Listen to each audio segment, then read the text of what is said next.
आइए आज हम एडगर अभ्यास पुस्तिका कक्षा 8 विषय सामाजिक विज्ञान का भाग हमारा अतीत 3 इसके अध्याय 6 के प्रश्नों के उत्तर लिखेंगे। अध्याय 6 का नाम है देसी जनता को सभ्य बनाना, राष्ट्र को शिक्षित करना।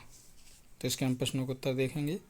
ये देखिए, पहले हम बहुविकल्पीय प्रश्न देखेंगे। प्रश्न क्रमांक 1, एशियाटिक सोसाइटी ऑफ बंगाल का गठन किया था।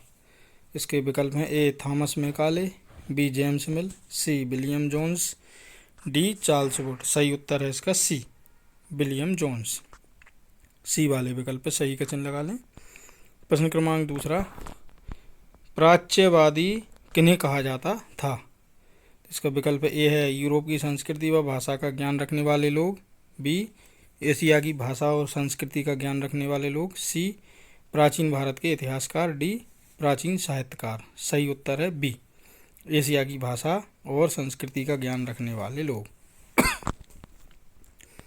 प्रश्न क्रमांक 3, 1835 का शिक्षा अधिनियम आधारित था। विकल्प है ए थॉमस बेबिंगटन मैकाले के विवरण के आधार पर, बी चार्ल्स वुड के नोट के आधार पर, सी राजा राममोहन राय के आवेदनों के आधार पर, डी ईश्वरचंद विद्यासागर के प्रयासों के परिणाम स्वरूप। सही विकल्प है इसका ए थॉमस बेबिंगटन मैकाले के विवरण के आधार पर। ए वाले विकल्प पर सही के चिन्ह लगा लें। प्रश्न क्रमांक 4, सृजनात्मक शिक्षा को केवल प्राकृतिक परिवेश में ही प्रोत्साहित किया जा सकता है। उपरोक्त विचार था। विकल्प ए है Thomas Macaulay, B Aurobindo Ghosh, C Rabindranath Tagore, D Charles Wood. सही उत्तर है इसका सी, रविंद्रनाथ टैगोर। सी वाले विकल्प पर सही के चिन्ह लगा लें। अब प्रश्न क्रमांक 5, 1854 के वुड्स डिस्पैच नीति पत्र में विश्वविद्यालय शिक्षा व्यवस्था हेतु निम्न स्थान पर विश्वविद्यालय स्थापित नहीं हुआ। इसके विकल्प ए कलकत्ता, बी बम्बई, सी मद्रास, डी हैदराबाद। सही उत्तर है इसका डी हैदराबाद। डी वाले विकल्प पे सही का चिन्ह लगा लें। प्रश्न क्रमांक 6, रिक्त स्थानों की पूर्ति कीजिए। तो इसमें देखिए रिक्त स्थान है ए से लेके ई तक। तो ये वाला देखेंगे छठे का ए, वारेन हेस्टिंग्स प्राच्यवादियों के समर्थक थे। तो इसमें ए वाले में समर्थक लिख लें। बी है वुड्स डिस्पैच नीति पत्र के द्वारा भारत में प्राच्यवादी ज्ञान के स्थान पर यूरोपीय शिक्षा अपनाने का निर्णय लिया गया। बी वाले विकल्प रिक्त स्थान में यूरोपीय लिख लें। सी वाला है 1854 के वुड के नीति पत्र द्वारा शिक्षा पर सरकार का नियंत्रण स्थापित हुआ। सी वाले रिक्त स्थान में वुड के भर लें। डी सन 1751 में बनारस हिंदू कॉलेज की स्थापना की गई थी। डी वाले रिक्त स्थान में बनारस लिख लें। ई महात्मा गांधी की दृढ़ मान्यता थी कि शिक्षा केवल भारतीय भाषाओं में दी जानी चाहिए। ई वाले रिक्त स्थान में भारतीय लिख लें। प्रश्न क्रमांक 7, वर्नाकुलर से क्या आशय था। इसका उत्तर देखते हैं हम। ये देखिए 7वें का उत्तर, वर्नाकुलर यह शब्द आमतौर पर मानक भाषा से अलग किसी स्थानीय भाषा या बोली के लिए इस्तेमाल किया जाता है। भारत जैसे औपनिवेशिक देशों में अंग्रेज रोज़मर्रा इस्तेमाल की स्थानीय भाषाओं और साम्राज्यवादी शासकों की भाषा अंग्रेजी के बीच फ़र्क को चिह्नित करने के लिए इस शब्द का इस्तेमाल करते थे। प्रश्न क्रमांक 8 है, अंग्रेज़ों का सांस्कृतिक मिशन क्या था। उत्तर, भारत में अंग्रेज केवल भू क्षेत्र पर विजय और आय पर नियंत्रण ही नहीं चाहते थे, उन्हें लगता था कि उनका एक सांस्कृतिक मिशन भी है। वे मानते थे कि उन्हें देसी समाज को सभ्य बनाना है और उनके रीति रिवाजों और मूल्य मान्यताओं को बदलना है। प्रश्न क्रमांक 9, शिक्षा के संबंध में अरविंद घोष के क्या विचार थे। उत्तर, अरविंद घोष के विचार। अरविंदो घोष ने 15 जनवरी 1908 को बॉम्बे मुंबई में अपने एक संभाषण में राष्ट्रीय शिक्षा पर बोलते हुए कहा कि इसका लक्ष्य छात्रों में राष्ट्रीयता का भाव जागृत करना है। इसके लिए अपने पूर्वजों के साहसिक कार्यों पर गहराई से चिंतन करना आवश्यक होगा। शिक्षा को मातृभाषा में होना चाहिए ताकि यह अधिक से अधिक लोगों तक पहुंच सके। प्रश्न क्रमांक 10, अंग्रेजी भाषा सिखाने की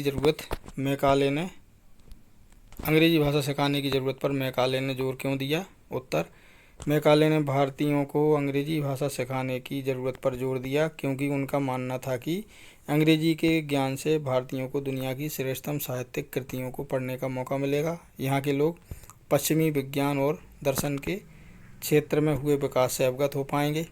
इस प्रकार उनका कहना था कि अंग्रेजी पढ़ाना लोगों को सभ्य बनाने, उनकी रुचियों, मूल्यों और संस्कृति को बदलने का रास्ता हो सकता है। प्रश्न क्रमांक 11, जेम्स मिल की राय में देसी जनता का दिल किस प्रकार जीता जा सकता था? उत्तर, जेम्स मिल के अनुसार देसी जनता को उसकी इच्छा के हिसाब से या उनकी भावनाओं को ध्यान में रखते हुए पूर्वी समाजों के काव्य और धार्मिक साहित्य की शिक्षा देकर उनका दिल जीता जा सकता था। प्रश्न क्रमांक 12, चार्ल्स वुड के वुड्स डिस्पैच नीति पत्र में क्या संदेश था? उत्तर, इसमें भारत में लागू की जाने वाली शिक्षा नीति की रूपरेखा स्पष्ट करते हुए एक बार फिर दोहराया गया कि प्राच्यवादी ज्ञान के स्थान पर यूरोपीय शिक्षा को अपनाने में कितने व्यावहारिक लाभ प्राप्त होंगे। प्रश्न क्रमांक 13, सन 1830 के दशक में एडम के अनुसार बंगाल और बिहार की पाठशालाएं कैसी थीं? संक्षेप में लिखिए। उत्तर, 1830 के दशक में स्कॉटलैंड से आए ईसाई प्रचारक विलियम एडम ने बंगाल और बिहार के जिलों का दौरा किया था। कंपनी ने उन्हें देसी स्कूलों में शिक्षा की प्रगति पर रिपोर्ट तैयार करने का जिम्मा सौंपा था। एडम ने जो रिपोर्ट तैयार की वह दिलचस्प थी। एडम ने पाया कि बंगाल और बिहार में 1 लाख से ज़्यादा पाठशालाएं हैं। यह बहुत छोटे छोटे केंद्र थे जिनमें आमतौर पर 20 से ज़्यादा विद्यार्थी नहीं होते थे। फिर भी इनमें पढ़ने वाले बच्चों की कुल संख्या 20 लाख से ज़्यादा थी।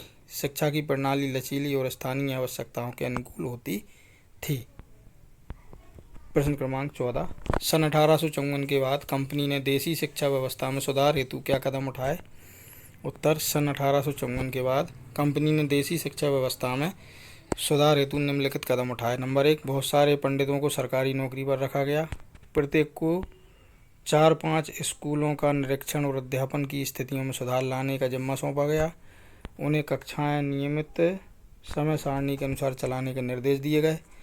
तीसरा, शिक्षा पाठ्य पुस्तक आधारित हो गई तथा वार्षिक परीक्षाएं आयोजित की जाने लगीं। 4, इन नियमों के अंतर्गत चलने वाली पाठशालाओं को सरकारी अनुदान मिलने लगे। प्रश्न क्रमांक 15, महात्मा गांधी औपनिवेशिक शिक्षा के पक्ष में क्यों नहीं थे? उत्तर, महात्मा गांधी का कहना था कि औपनिवेशिक शिक्षा ने भारतीयों के मस्तिष्क में हीनता का बोध पैदा कर दिया है। इसके प्रभाव में आकर यहाँ के लोग पश्चिमी सभ्यता को श्रेष्ठतर मानने लगे हैं और अपनी संस्कृति के प्रति उनका गौरव भाव नष्ट हो गया है।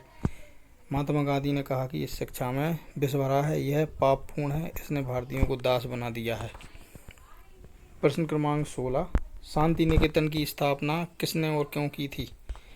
उत्तर, शांति निकेतन की स्थापना रविंद्रनाथ टैगोर ने 1901 में शुरू की थी। टैगोर का मानना था कि सृजनात्मक शिक्षा को केवल प्राकृतिक परिवेश में ही प्रोत्साहित किया जा सकता है। इसलिए उन्होंने कोलकाता से 100 किलोमीटर दूर एक ग्रामीण परिवेश में अपना स्कूल खोलने का फैसला लिया। उन्हें यह जगह निर्मल शांति से भरी शांति निकेतन दिखाई दी, जहाँ प्रकृति के साथ जीते हुए बच्चे अपनी स्वाभाविक सृजनात्मक मेधा को और विकसित कर सकते थे। प्रश्न क्रमांक 17, शिक्षा के संबंध में रविन्द्रनाथ टैगोर और महात्मा गांधी के विचारों में क्या अंतर था? उत्तर, महात्मा गांधी पश्चिमी सभ्यता और मशीनों व प्रौद्योगिकी की उपासना के कट्टर आलोचक थे। उनके मुताबिक अंग्रेजी शिक्षा भारतीयों को अपाहिज बना देती है। यह शिक्षा केवल पढ़ने और लिखने पर केंद्रित है, जिसमें व्यवहारिक ज्ञान की अपेक्षा की जाती है। टैगोर का विचार इससे भिन्न था। वे आधुनिक पश्चिमी सभ्यता और भारतीय परंपरा के श्रेष्ठ तत्वों के सम्मिश्रण के समर्थक थे। उन्होंने शांति निकेतन में कला, संगीत और नृत्य के साथ साथ विज्ञान और प्रौद्योगिकी की शिक्षा पर भी जोर दिया। इसी के साथ हमारा अध्याय 6 यहाँ पर समाप्त होता है। यदि आपको हमारा ये वीडियो अच्छा लगा तो वीडियो को लाइक करें और कमेंट सेक्शन में जाके आप अपने महत्वपूर्ण सुझाव भी भेजें हमें। इसी प्रकार के और अधिक वीडियो यदि देखना चाहते हैं तो हमारे चैनल को सब्सक्राइब अवश्य करें और बेल आइकन को प्रेस करें ताकि आगे आने वाले वीडियो के नोटिफिकेशन आपको सही समय पर मिलते रहें। धन्यवाद।